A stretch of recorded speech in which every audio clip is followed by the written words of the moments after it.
Monetary censorship is back.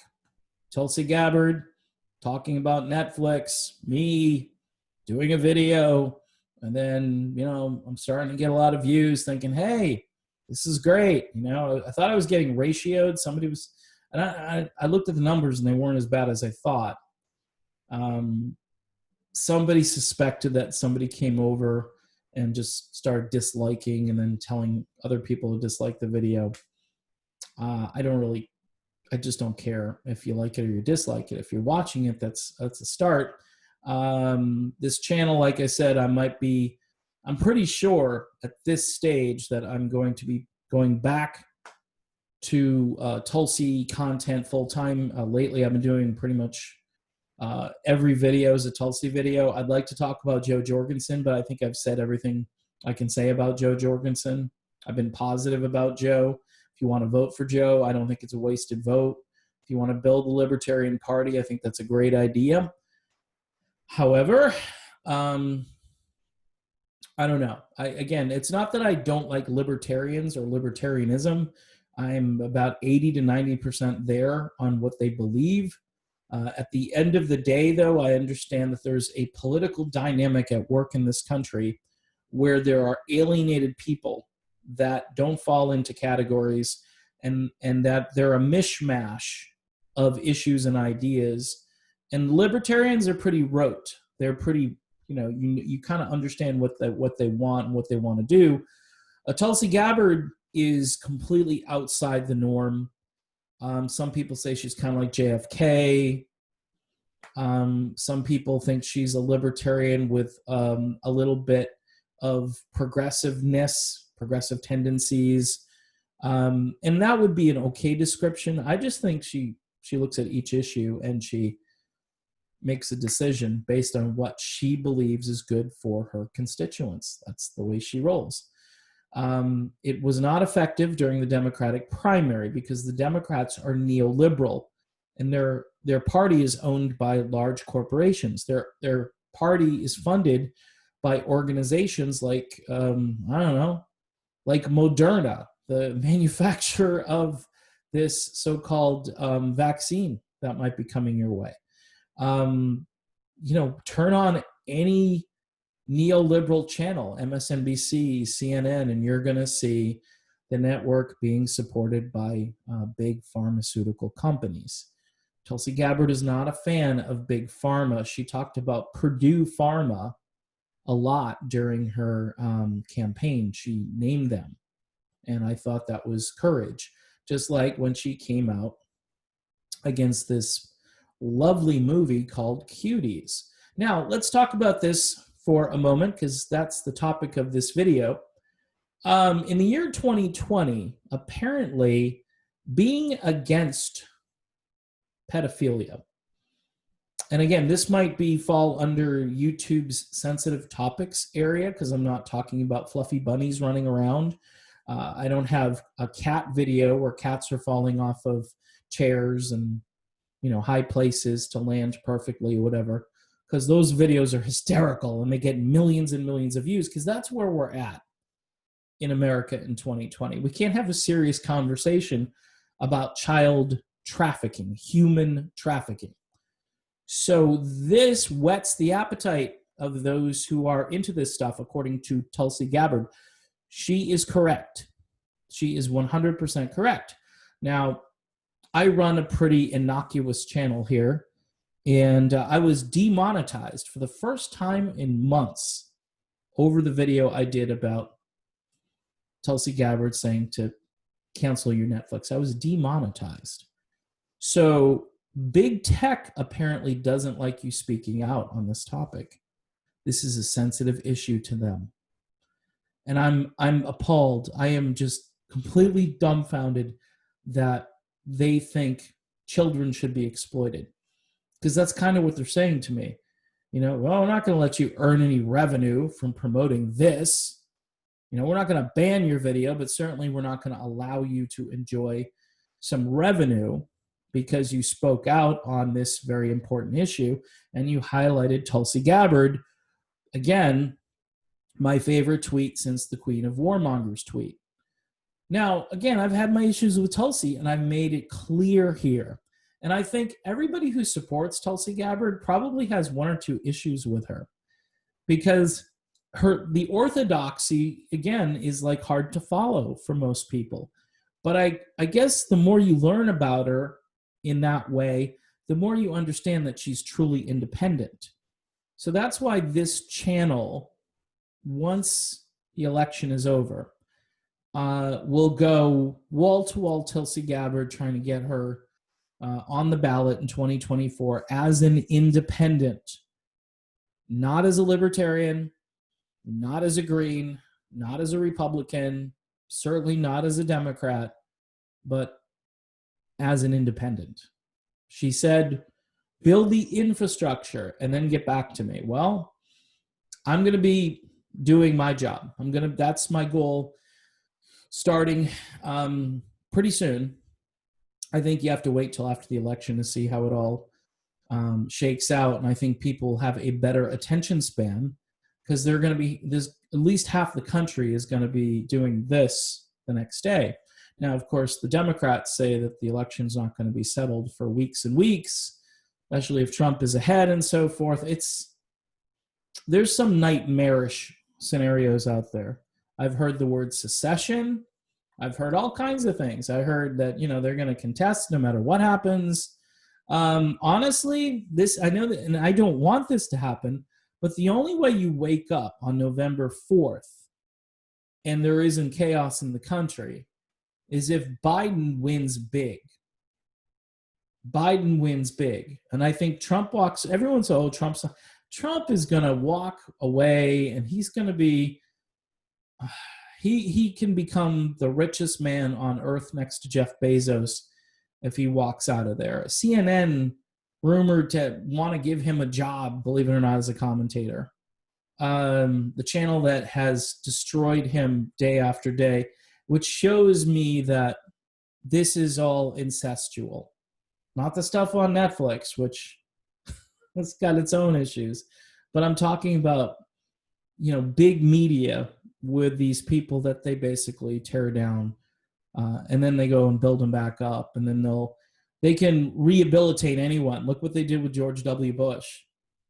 Just disastrous how you could rehabilitate George W. Bush. But maybe the other thing is, I understand that I'm kind of living in my own little pipe dream, that promoting a candidate with integrity and sincerity, even if I disagree with her, even if I don't like some of her takes.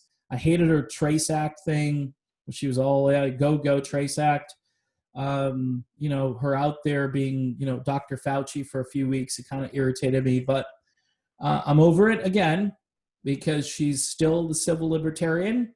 She's calling out the creeps and the creepers, and that makes me happy. And nobody else is doing it. I know there was a Republican senator who did something or said something, but Tulsi, for a Democrat today to be against this stuff, apparently is really edgy, which just shows you how far, again, the Overton window has shifted. And I think we all need to get back to some independent thinking, some common sense on every single issue and issue by issue. Look, I don't know. I mean, economic policy, I'll listen to what you have to say. And I'll tell you what, if it's outside the mainstream thought of just doing nothing or the status quo, then I want to hear what it is. And Tulsi Gabbard is usually outside the mainstream. When people get angry at her is when she starts to spout some neoliberalism, which she doesn't do very often. Okay, but the stuff on COVID, I think, was like the Gavin Newsom model. And that's not what our country needs. Our country needs something a little bit to the right of that. You can do stuff, but open the country, but still take precautions. I think that satisfies everybody, because you're destroying the economy. And I think Tulsi recognized that when she said that leaders do stupid things and people get angry that their freedoms are being limited and so forth. I don't think Tulsi Gabbard wants that for a second. But she is she's different, and she can change her mind, and people will agree to disagree with her. And but she'll what she does do great is she actually believes in the things that she says, and they're not just scripted talking points and platitudes. There are moments that you wonder to yourself, well, why would she want to do this? Why would she want to run for anything higher? But she went right to presidency, from a congressperson to the president. And that's a pretty big jump. Hasn't happened in a long time, but you had a guy who wasn't in politics who got to the White House. So again, it's not far-fetched to think that Tulsi Gabbard could go from Congress to the White House. And I'm hoping she can get there in 2024, and thus I will hang in there and see what happens. For those of you who've come over here because you want to watch libertarian type content, yeah, I mean, I'm more libertarian than anything else, but no, let me scratch that. I'm libertarian, but I am more independent than anything else. I was the radical independent, if you remember, and I meant independent. I meant that. That was a very important part. I had to drop the radical. I'm not into, burning things to the ground. I don't want to hear burn it to the ground. Progressive commentators all over the place, that's all they ever say, burn it down, burn it down. And guess what they're doing out there? They're burning stuff down, including minority-owned businesses. Stupid, dumb, all right? So stop saying burn it down, because people take you literally when you start talking like that. Netflix, you don't have to burn it down. You just have to unsubscribe. I canceled my subscription to Netflix. I did it, and I feel great about it. And follow Tulsi Gabbard's lead. Do it for the kids, folks. Do it for the kids. This is nasty stuff. And, plus, if you're in the Me Too movement, why wouldn't you be completely appalled? See, these people, they don't keep their causes straight. It's one cause over here, and it should match up with the other cause, and they can't even get it right. So in any event, that's why I like independent thinking, and it's better to be an independent because you'll listen to ideas. You won't be part of a tribe. Even I've noticed in libertarian circles, there's a tribal mentality to it where you've got to kind of be in lockstep with most libertarian things. You can be a libertarian on the right, you can be a libertarian on the left, but there's a lot of core things, especially when it comes to economics, security, and so forth. And look, in a perfect world, libertarianism would probably be a great philosophy, top to bottom. But again, I don't know. It's going to take us a while to transition. And I'm more concerned about the person, like the leadership that comes down and looks at each issue. And is that person relatable? Do they understand the plight of working class Americans? Are they willing maybe to help people who are really downtrodden and not just say, well, someone else will take care of it? I mean, the government takes care of large corporations every day. And they shouldn't, okay? They shouldn't take care of large corporations every day, but they do. All right, so you change that policy where nobody gets anything, or I think a better policy, at least for maybe sunset the provision at some point, but say, you know what, instead of giving bailout money to corporations, we're going to give it to people making under $40,000 a year. That's what we're going to do. And then we'll sunset the provision. And at that point, those people, they should be able to get back up on their feet and succeed. And I think that's more of like a Tulsi Gabbard philosophy than a libertarian philosophy, although some people talk about UBI. I don't know. UBI is interesting. It's definitely an interesting proposal, but to me, it's still, you'd have to see what people do with it. Do they get up on the next rung? Because that's what it was promoted as by Andrew Yang. Like they climb up to the next rung because they've got the money, and the money helps them do bigger and better things. And if that's the case, giving them a push, that's a better investment than spending trillions of dollars on useless and endless wars. So you'd have me there. See how that works? I don't think UBI is really a libertarian thing, but a lot of libertarians are kind of listening to it for some reason. But, you know, the raw libertarian philosophy is no, we don't give people money. You earn your own money. The government doesn't give you money. So it's open for debate. What's not open for debate is how crappy this Netflix movie is, and I'm glad Tulsi Gabbard spoke out. I am disappointed that I got demonetized, and we'll see what happens with this video. Again, please subscribe to the channel if you haven't done so already. Hit the bell for new videos. I'm planning on doing more content. I don't want to say daily. At one point, I was doing daily content, and all of my content's been over here on YouTube. I do have a Rockfin account.